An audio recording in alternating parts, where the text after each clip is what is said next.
Bismillahirrahmanirrahim. Assalamualaikum warahmatullahi wabarakatuh. Selamat pagi kalian semua. Sebelum memulai pembelajaran pada hari ini, alangkah lebih baiknya kita berdoa terlebih dahulu. Berdoa dimulai. Selesai? Apa kabar kalian semua? Semoga kalian semua dalam keadaan sehat walafiat tanpa kurang suatu apapun. Di masa seperti ini, alangkah lebih baiknya kita selalu menerapkan 3M, seperti menjaga jarak, mencuci tangan, dan selalu memakai masker kemanapun kita pergi. Seperti itu.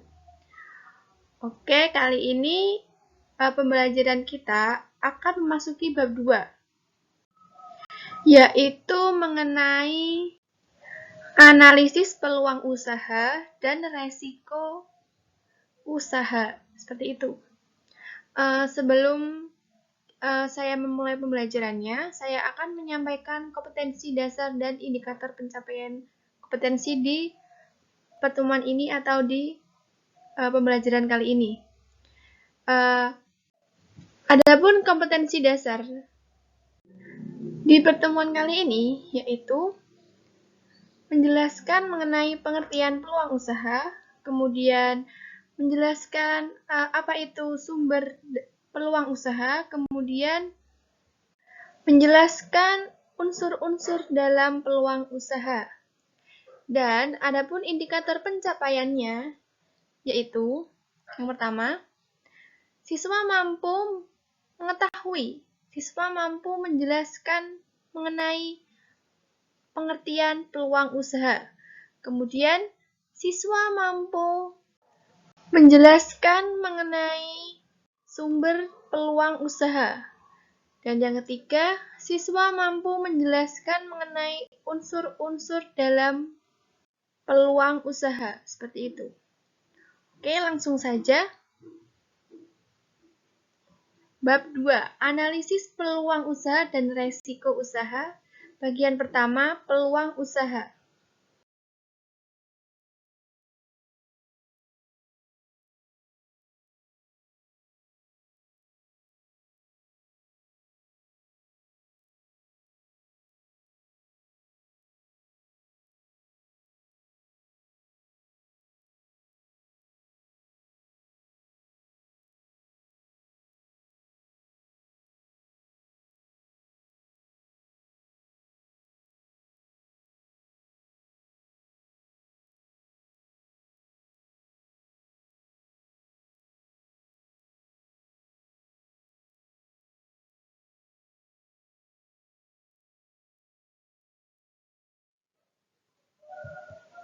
Apa toh peluang usaha itu?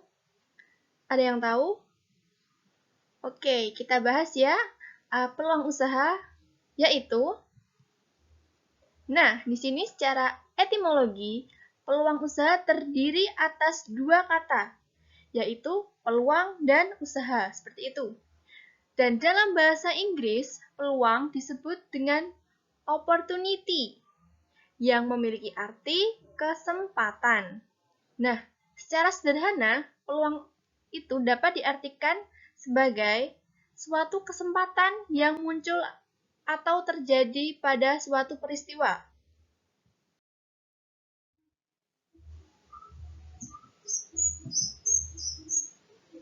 Kemudian, usaha itu apa? Nah, di sini usaha dapat diartikan sebagai daya untuk mendapatkan suatu hal yang diinginkan. Nah, apabila kedua pengertian tersebut disimpulkan, secara terminologi, peluang usaha ini merupakan suatu kesempatan yang dapat dimanfaatkan oleh seseorang dengan tujuan untuk mendapatkan apa yang diinginkan, baik itu berupa keuntungan dan kekayaan, dengan cara memanfaatkan berbagai faktor baik eksternal maupun internal, seperti itu.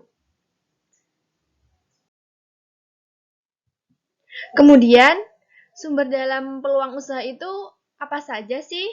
Nah, sumber dalam peluang usaha itu ada peluang dari diri sendiri. Yang pertama, ada hobi. Di sini, hobi dapat dijadikan sebagai awal dari kesuksesan dalam melakukan sebuah kegiatan usaha seperti itu. Bahkan, usaha yang dilakukan dapat berkembang dengan baik dan tumbuh secara pesat. Karena banyak pengusaha yang sukses itu memulai dari hobi terlebih dahulu, seperti itu.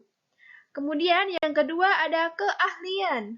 Keahlian yang dimiliki dapat dijadikan sebagai modal dalam mengembangkan usaha yang sesuai dengan bidang keahliannya tersebut. Dan yang ketiga ada pengetahuan dan latar belakang pendidikan. Nah, pengetahuan dan latar pendidikan ini merupakan salah satu hal yang penting untuk menemukan suatu peluang. Nah, hal tersebut dikarenakan pengetahuan dan latar belakang pendidikan sudah mempelajari dan mengetahui serta memahami bidang yang akan ditekuni, seperti itu. Kemudian yang kedua ada peluang dari lingkungan. Yang pertama, ada usaha atau bisnis dari orang tua. Maksudnya, peluang usaha ini dapat dikatakan bahwa dia memperoleh peluang dari orang tua. Saat orang tuanya tersebut menceritakan mengenai berbagai kesulitan bisnis, nah hal tersebut dapat mendatangkan suatu ide jika dihubungkan dengan hobi, pengetahuan, keahlian, dan pendidikan yang dimiliki.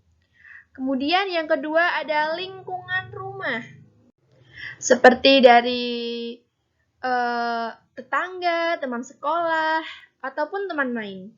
Nah, peluang dan ide usaha yang dapat diperoleh dengan cara mengamati, mendengarkan berbagai masalah dan kesulitan dari teman ataupun tetangga, dan jika dihubungkan dengan hobi, pengetahuan, keahlian, dan pendidikan yang dimiliki.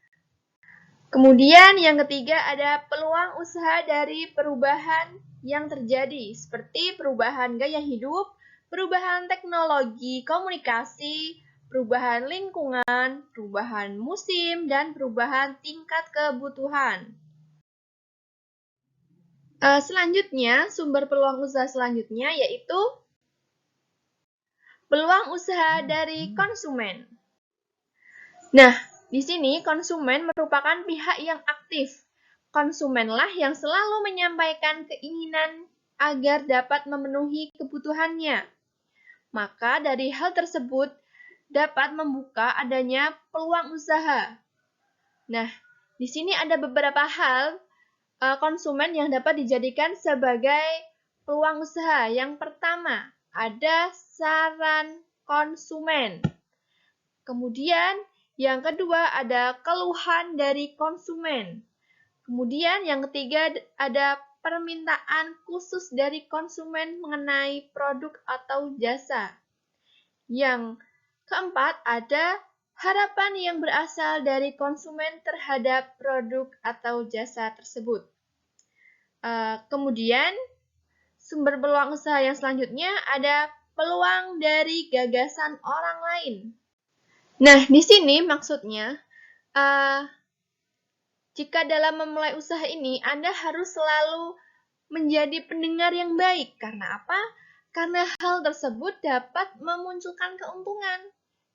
Dengan menjadi pendengar yang baik, tentunya Anda mampu menangkap gagasan dari orang lain, sehingga dapat memanfaatkannya sebagai suatu peluang usaha. Gagasan yang berasal dari orang lain yang bersifat orisinal dan dapat memunculkan suatu peluang usaha yang baru, seperti itu. Kemudian, selanjutnya ada peluang dari informasi yang diperoleh. Pada era globalisasi seperti ini, Anda harus mampu menangkap berbagai peluang usaha, menangkap mengikuti arus dari informasi dengan efektif dan tepat. Kemudian dari sini ada beberapa informasi yang dapat dijadikan sebagai peluang usaha, seperti sebagai calon wirausaha, kemudian informasi mengenai kebutuhan produk dari segi harga, kemudian informasi mengenai kebutuhan produk tertentu, kemudian ada perubahan tingkat kebutuhan, seperti itu. Selanjutnya, unsur-unsur dalam peluang usaha. Ada apa saja? Nah, di sini ada yang pertama, pengamat pasar. Sebagai seorang wirausaha, kita harus melakukan suatu pengamatan terhadap kebutuhan pasar. Kebutuhan pasar terhadap produk yang akan diproduksi. Nah, pengamatan ini sangat penting karena apa? Karena dapat berguna bagi panjang atau pendeknya umur dari usaha yang akan dijalankan. Kemudian membuat inovasi. Nah, inovasi ini selalu dikembangkan, dibuat hal-hal baru, hal-hal yang belum ada seperti itu. Agar apa? Agar konsumen tidak merasa bosan terhadap produk yang akan dibeli nantinya.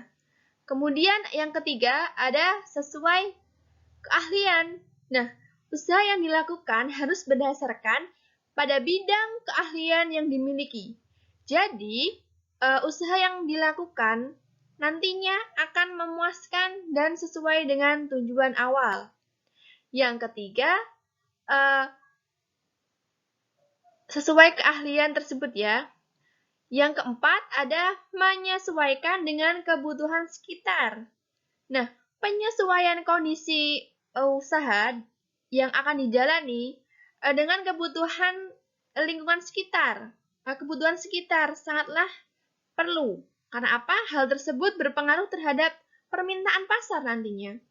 Nah, khususnya pasar-pasar terdekat yang mudah digapai oleh pengusaha, seperti itu. Selanjutnya ada yang kelima, memanfaatkan koneksi atau relasi. Nah, koneksi atau relasi ini yang dimiliki oleh seorang wirausaha akan memiliki banyak manfaat tentunya. Nah, manfaatnya baik untuk promosi ataupun untuk melebarkan sayap usahanya atau pengembangan usaha tersebut. Kemudian yang keenam, mengamati tren usaha. Nah, sebagai pengusaha harus melakukan pengamatan terhadap tren usaha pada pasar. Hal tersebut akan membantu untuk melakukan perbaikan kegiatan usaha yang baru saja ia mulai. Kemudian, yang ketujuh, mengamati kekurangan produk dan jasa yang ada. Pengamatan produk yang dilakukan, baik pada barang atau jasa, itu sangatlah penting. Jadi, hal ini harus dilakukan oleh seorang wirausaha. Karena apa? Karena hal ini dilakukan dengan tujuan agar mampu memenuhi kekurangan, mengetahui kekurangan, dan memperbaiki produk atau jasa yang dihasilkan. Seperti itu. Selanjutnya, ada nomor 8, yaitu pemanfaatan produk dari perusahaan lain. Maksudnya apa? Maksudnya, sebagai pelaku usaha harus dapat memanfaatkan produk yang berasal dari perusahaan lain. Hal tersebut dapat dijadikan sebagai bahan pembantu dalam pembuatan produk atau jasa yang akan dihasilkan nantinya. Kemudian, yang nomor 9 ada usaha warisan. Nah, di sini sebuah usaha yang dapat berupa sebuah usaha yang dilakukan secara turun-temurun, sehingga hanya meneruskan mengembangkan usaha dari leluhur tersebut. Yang ke-10 ada ikut-ikutan. Sebuah usaha yang ditekuni oleh seorang wirausaha juga dapat berasal dari gabungan bersama partner atau usaha yang diajak partner lainnya untuk menekuni secara bersama-sama. Kemudian, yang ke-11 ada coba-coba.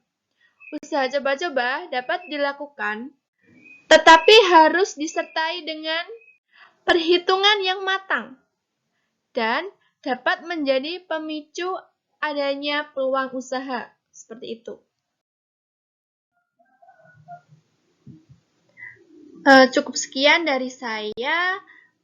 Terus belajar, diulang-ulang kembali, dibaca kembali, dipelajari kembali materi-materinya.